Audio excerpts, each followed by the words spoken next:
जय गुरुजी, शुक्राना गुरुजी, अनंतम शुक्राना गुरु महाराज। ओम नमः शिवाय, शिवजी सदा सहाय। ओम नमः शिवाय, गुरुजी सदा सहाय। इति श्री शिव महापुराणे द्वितीय रुद्र संहिताया तृतीय पार्वती खंडे नाम अथाष्टशवार्विशो अध्याय। ब्रह्मोवाच एतस्मिन्मन्त्रे तत्र गगार्चार्पणोदित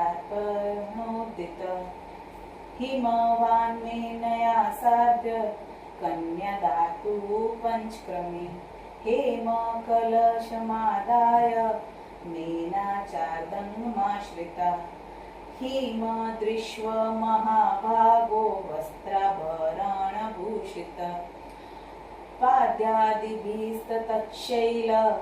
प्रहश्च स पुरोहित तवरं वरयामास वस्त्रचन्दनभूषणे ततो हिमद्रिणा प्रोक्ता द्विजास्तिथयादिकीर्तने प्रयोगो भयन्ता तादस्मय आगते तथेति चोक्ता ते सर्वे कालज्ञा द्विजसन्तमा तिथ्यादिकीर्तन चक्रु प्रीतया परमनिवृता ततो हिमाचलप्रीत्या शम्भुना प्रेरितो हृदा श्रुतिकृतपरेशेन विहसज्ज शम्भुबभृत स्वगोत्र कथ्यता शम्भो प्रवरश्व कुलतथा नाम वेद तथा शाखा माकाशी समयात्ययम्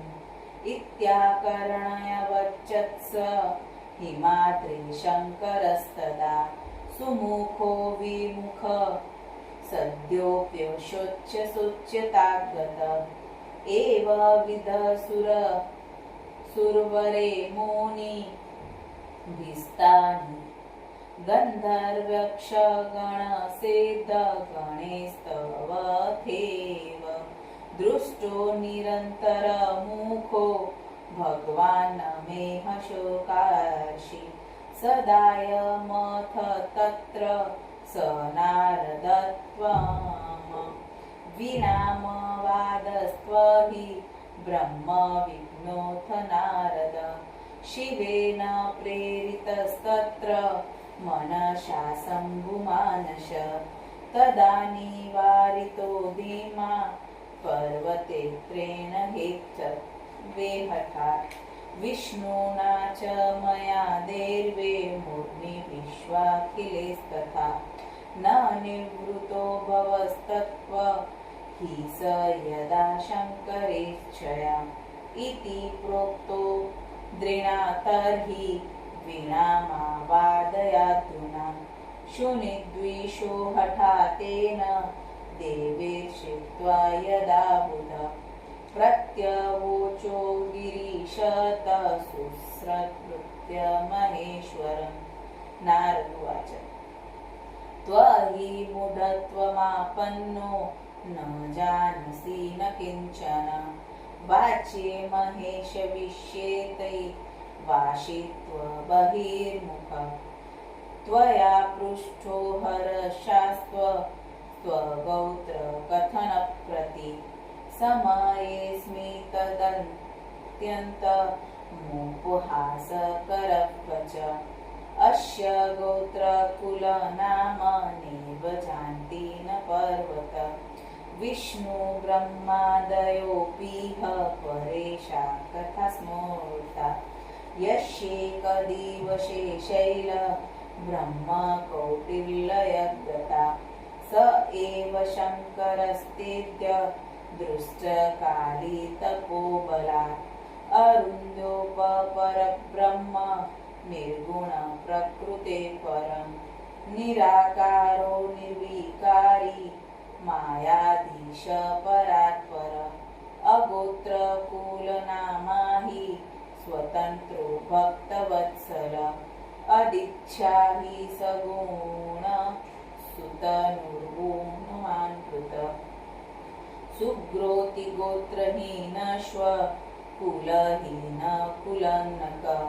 पार्वती तपसस्तोद जामता तेन संशय लीला विहारिणा तेन मोहित च चराचरं नो जानाति शिव कोऽपि प्राज्ञोऽपि गिरिसत्तम लिङ्गाकृते महेशस्य केन दृष्टनमस्तकम्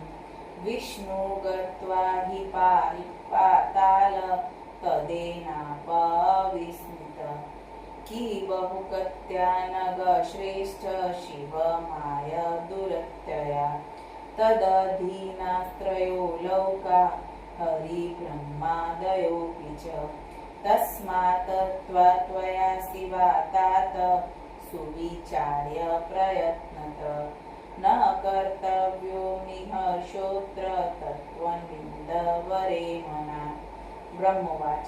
इत्युक्त्वा त्वमुने ज्ञानी शिवेच्छकार्यकारक प्रत्यवोच पुनस्तवे शैलेन्द्रहर्षयन्गिरा नारदवाच शृणुतात महाशैल शिवाज कनकमतच तच्छ्रुत्वा तनया देवी देहि त्वशङ्कराय हि सगुणस्य महेशस्य लीलया रूपधारिण गौत्रकुलविजानीह नादमेव हि केवलं शिवो नादमय सत्य नाद शिवमयस्तथा उभयोरन्तर नास्ति नादस्य च शिवस्य च सृष्टो प्रथमजत्वादि लीलास गुणरूपिण शिवान्दास्य शैलेन्द्र सर्वोत्कृष्टस्ततः हि अतो हि वादिता वीणा प्रेरितेन मयाधवे सर्वेश्वरेण मनसा शङ्करेण हिमालया ब्रह्मोवाच एतुच्छत्वा त्वमुने वञ्चस्तुतो गिरीश्वर हिमाद्रिस्तोषमापन्नो गतविस्मयमानस अथ विष्णुप्रभूतय सुराश्वमुनयस्तथा साधु साध्विति ते सर्वे प्रचुर्विगतविस्मया महेश्वरस्य गाम्भीर्य गात्ना सर्वे विचक्षणा सविस्मया महामौदा गीता प्रौचु परस्परम् यस्याख्या जगद्दीद च विशालमेव जातः परात् परतरो निजबुधरूप सर्वस्वतन्त्रगतिकृत्परभावगम्य सोरसो त्रिलोकपतिरत च न सुद्रष्ट अथ ते पर्वते श्रेष्ठा मेवार्धा जात संभ्रमा उच्चस्ते चैकपद्येन हिमवन्त नगेश्वरं पर्वताउच कन्यादाने स्थियताचाद शैलानथो कत्यपि कार्यनाशत्तवे सत्यभ्रुमो नात्र कार्यो विमशत्य समाकन्या दियामातीश्वराय ब्रह्मोवाच तच्छ्रुत्वा वचनातेष्वा सुहृदयादासहिमालया स्वकन्यदान करोच्छिवाय विधिमोदित इमा कन्या तुभ्यमह ददामि परमेश्वर भार्याथा परिगृहश्चव प्रसीद संकलेश्वर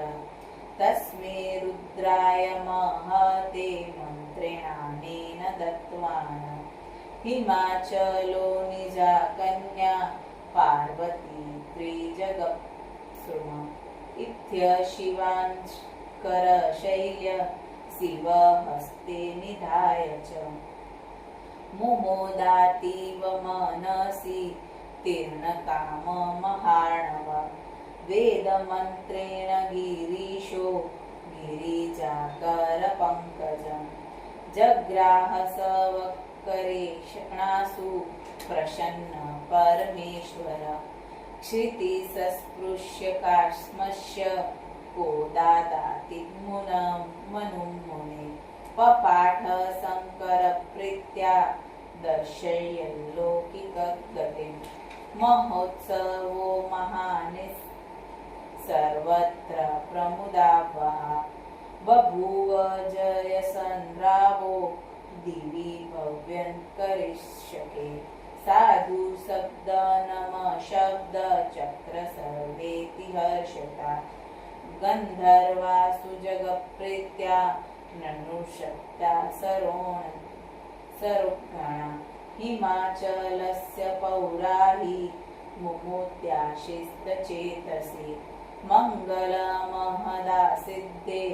महोत्सव पुरस्सरम् एह विष्णुवशङ्करश्व निर्जरामुनयोग्यया महिषा भ्रमवाच्यति प्रफुल्ल वन्दना पूजा अथ शैलवरसोदा सुप्रसन्नो हिमाचल शिवाय कन्यादानस्य साङ्गतासु यथोच्यतां ततो बन्धुजनास्तस्य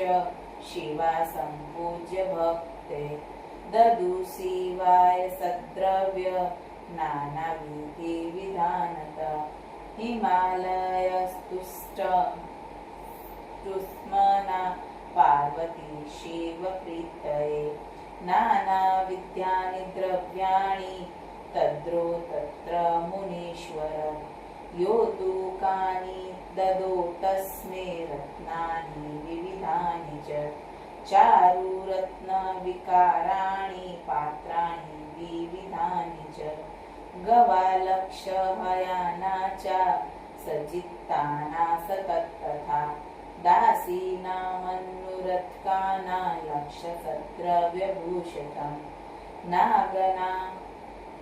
शतलक्षहि रथाना च तथा मुनि सुवर्णजटितान च रत्नसारा विनिर्मितम् इत्थ हिमालयो दत्त्वा स्वसुता गिरिजा शिवां शिवाय परमेशाय विधिनापकृतार्थताम् अथ शैलवरो मध्य दिन्नोकत्रस्ततोत्रतो मुदा तुष्टाव परमेशान सद्रीराशुत्रुटात्तजाले